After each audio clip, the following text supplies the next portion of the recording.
Hello and welcome to Organic Chemistry. My name is Dr. Collini and I'm going to be doing the videos for this online organic chemistry course. I may or may not be your instructor.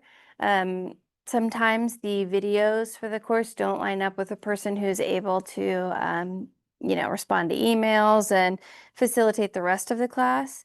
But I will be making the videos throughout this organic chemistry semester. And I recommend while we go through this semester, you doing what you would do in class. Set aside time. I'm going to try to make the maximum 10 minutes, so you might just have little pockets of time, but set aside time to listen to the lectures, have your notes out, and be ready to follow along. My background, I'm going to have a separate introduce yourself video, but my background is in education research. So I got my master's degree in organic chemistry, and then I switched to focusing in chemistry education. So everything I try to do, I try to make it for your benefit and be evidence-based. So I try to be very scientific about the way that I teach.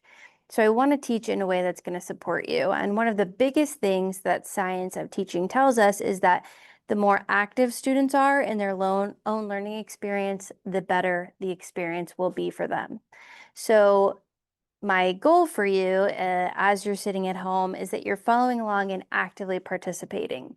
Now, one of the strengths of online classes and videos is that you can pause and give yourself as much time as you need to solve problems so you can pace the course in your own comfort level, which is not something we can do in person. So that's a big strength. You can you can rewind if you missed something. You can go back and watch it again so that you don't have to sit confused while the class is continuing forward. But one of the drawbacks of an online class is that you can't ask me questions real time. So if you have questions, you can reach out to me or whoever your instructor is, reach out to your TAs. You can even comment on these videos on YouTube with a timestamp and ask the question, and I might be able to respond to you that way, depending on when you're listening to this and whether or not I'm teaching the class. But there are options for you to get help, and I want to strongly encourage you to use them. If you're in the UNT chemistry department, we have the Chemistry Resource Center, which is a tutoring center open all the time. You should have PLTL, which is like study group leaders. They stand for peer-led team learning. There are other OChem students who have taken the class and gotten a good grade and who we trust to teach you. You have TAs that you can ask questions to, and you can go to their office hours, or you can go to your instructor's office hours. And for me, as an online instructor, I tend to have online office hours and in-person office hours, and you're welcome to go to either of those. So that's a little bit about the structure of the videos that I wanted to give you before we get started. And now we'll get started with a little bit about organic chemistry. I'm sure you have heard a lot of things about organic chemistry. I typically have this activity I do on the first day of class where I ask students to tell me what they think when they hear organic chemistry. Like, what do you feel? What words come to your mind? And often the words that come to our mind are anxiety, fear, a lot of work, really hard, complicated. And then we often also get words like excited, fun, nervous, looking forward to it, things that are like, okay, I'm ready for this challenge. It might be challenging, I'm a little scared, but I'm also excited about it. So however you're feeling, that is valid. However you're feeling is also going to impact how you perform in the class ultimately. There's research that shows that the way that you feel about a course can impact how you do in the class. And if you don't believe me, you can take a minute right now to think about a class that you really did not like, that you just hated being a part of, that wasn't an enjoyable experience for you, that you dreaded going to every day. If you have that course in your mind, then think, how much did you really learn in that course? Usually it's not a lot.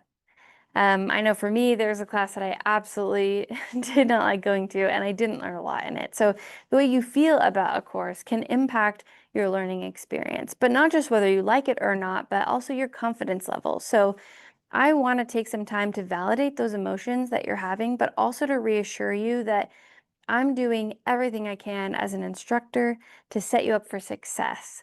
I want you to succeed in organic chemistry. My goal is to have everyone pass my class, to not drop. And I have a pretty good track record for students who are showing up consistently, doing the work consistently. They typically pass the class. So I think it can be a lot of work, but I also want to encourage you that it's definitely possible. And typically in my classes, I'll share some resources from previous students that can talk about some of the things they did to help them be successful in organic chemistry. So you'll have some resources in that way as well. But now let's actually talk about the course itself. So, organic chemistry, what is it? The first thing we'll do as we go through is every chapter, I'm going to have an outline of what the chapter is going to cover. And then as we, so you can see here on the PowerPoint right here, I've gone to sort of the table of contents, essentially. What does this chapter cover? And there's a list of topics, and as we get into each topic, I will have a highlight on that one, a yellow highlighter to show like this is the topic we're on. I'm going to try to make one video for each chapter that we go through. So not have too long, or not each chapter, one video for each little section that we're going to go through so that the chapters can be broken up a little bit. So let's start here with what is organic chemistry. Organic chemistry is the chemistry of compounds that contain the element carbon. So any carbon present, it typically becomes an organic molecule. So you may have heard organic foods or, organic grocery store products. That's not carbon-based. In grocery stores and food markets, typically organic means they use only naturally derived pesticides. That's not what we're talking about here. Pretty much all pesticides can be carbon-based. So they're all organic in the chemistry sense, but just if they contain the chemistry backbone of the element carbon, then that would be considered a organic molecule. Now, if it does not contain carbon, so typically these are metals or metalloids, these are said to be inorganic, so not organic. Carbon compounds are central to the structure of living organisms. So in our DNA, in our cells, they make up so much of our bodies. We have carbon all through our bodies. The plants that we eat, a lot of the foods that we eat, all these things are carbon-based, which is why we care. And many of them also contain other atoms. We sometimes call these heteroatoms. So anything that's not carbon or hydrogen, sometimes we refer to those as heteroatoms, and those are often going to be nitrogen, oxygen, phosphorus, sulfur, and then there's chlorine, fluorine, bromine, iodine. Those are some of the big ones that come up in organic chemistry. So what's kind of nice, I think, about organic chemistry is you're not looking at the whole periodic table.